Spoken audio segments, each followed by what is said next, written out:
Hi, today I'm doing a top 10, my top 10 must-haves that you can get for resin work from Amazon. Now, before I start, this isn't in my top 10, but this is really important, and I think PPE is really important. I think we've become aware how important it is for our own health outside, but when we're working with resin, it's also really important. And these are the things that I use. I use goggles to ensure that I don't get it in my eyes.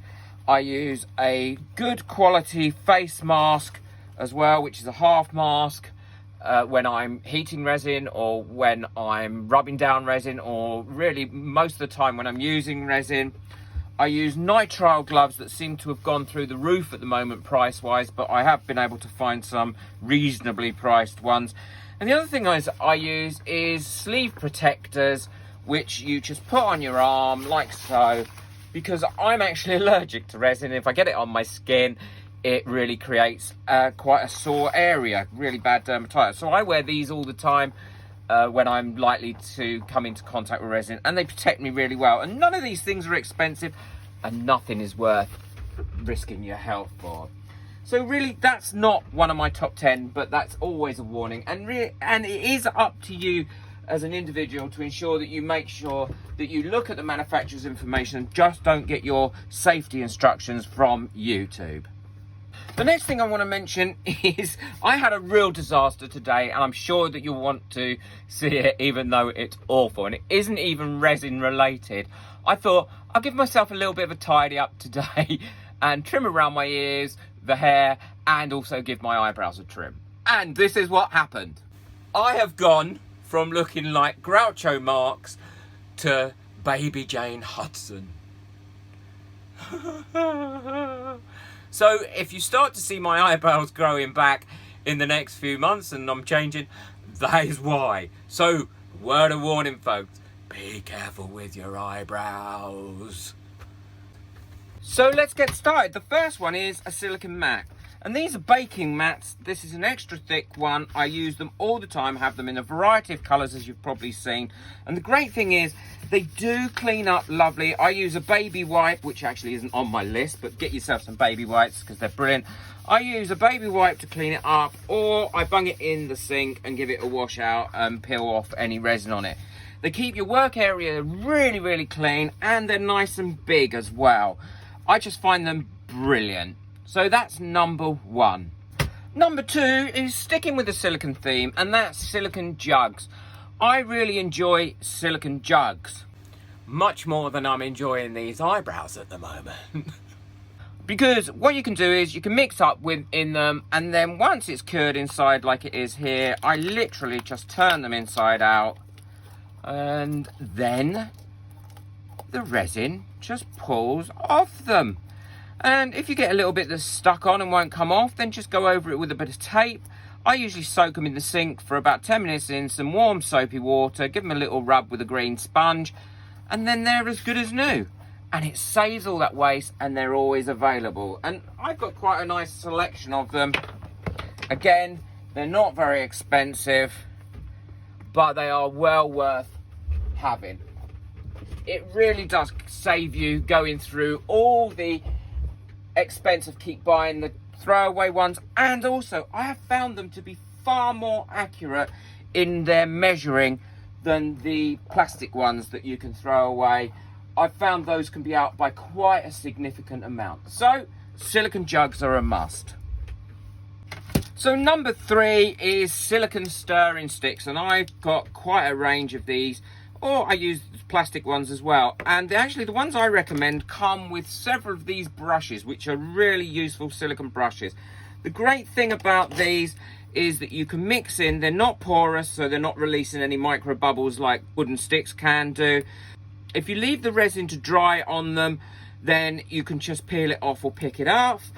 Or prior to it drying, I usually go over it, rub it with a baby wipe. It comes up lovely and clean, and Bob's your uncle, Fanny's your aunt, and you're good to go. Unlike these eyebrows. Number four on the list is mica powders. Now, I can't be without mica powders. I love sparkly things.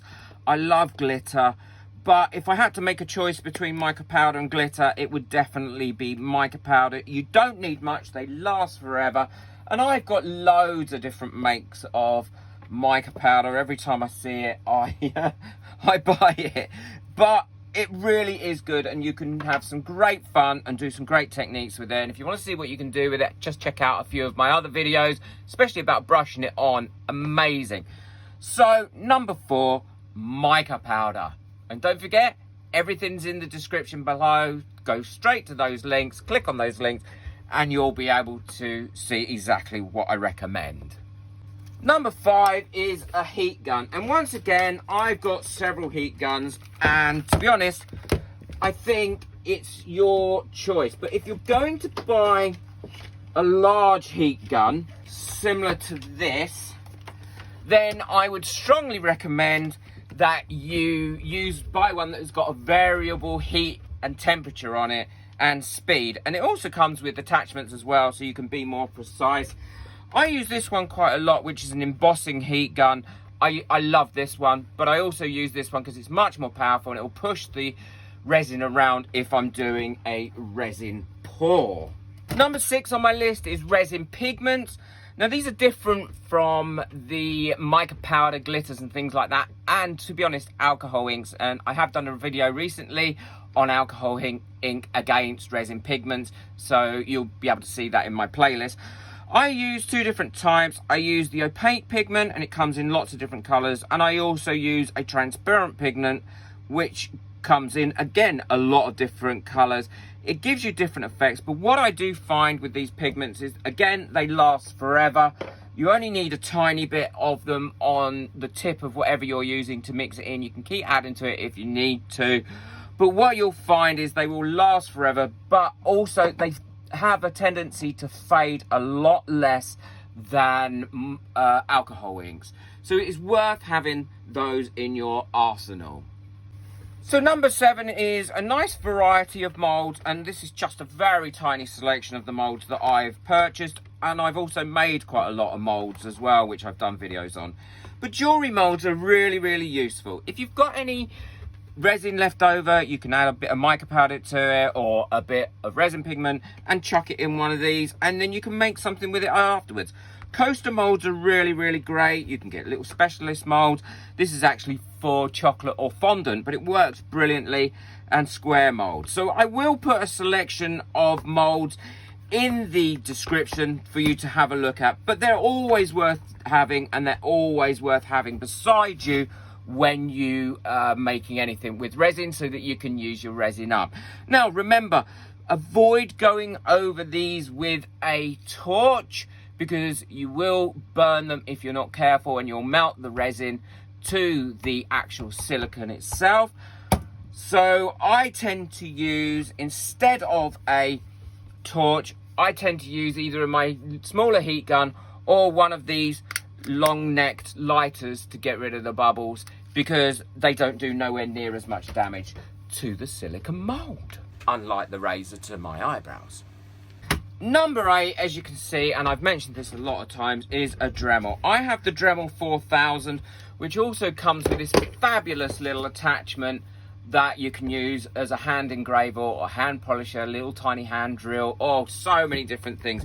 And there's hundreds of different packs of tools that you can get. I use the polishing wheels. I also use these little sandstones if I've got something that I need to, a blemish that I need to get out of a resin piece. I use my Dremel, I would think, nearly every single day in some way or another. This is probably the most expensive thing on my list, but it's well worth getting, it's well worth saving for, and it's well worth asking someone to buy you one. Number 9 is, without a doubt, sandpaper and something to polish with. And again, I will put the links in the description. I use this, which I use really quite damp, and it goes from 120 grit right up to 3000 grit. And if you've really got a blemish or something on some coasters or something you need to sand off because you don't want to get rid of them any other way, then this is a really good thing to have. And again, not expensive, link in the description, but well worth having. And I have got a video on, I think I've got a couple of videos actually, on how to sand and polish to a gloss shine. So it's worth taking a look, and it's worth getting this in your kit. So number 10 is boards.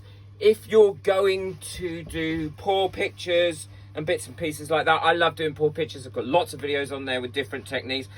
The one I use normally is plywood. I go to my local DIY shop and I get them to cut me a whole sheet in the size that I want. But the other thing I like to use is canvas boards. I do find those to be really, really useful, especially the smaller ones. And these, again, they're not expensive. Link is in the description, and I use these a lot. Now, the larger you get, the more likely you are to warp them, so you will need to put it onto a frame to prevent them warping with resin. I also use canvases, but you must prepare a canvas really well before you use resin on it, because if not, it will bow, stretch, and things like that. And I do have a very popular video up on YouTube on how to prepare a canvas for resin. There we go. That's my top 10 must-haves with a bit of preface to it as well about PPE.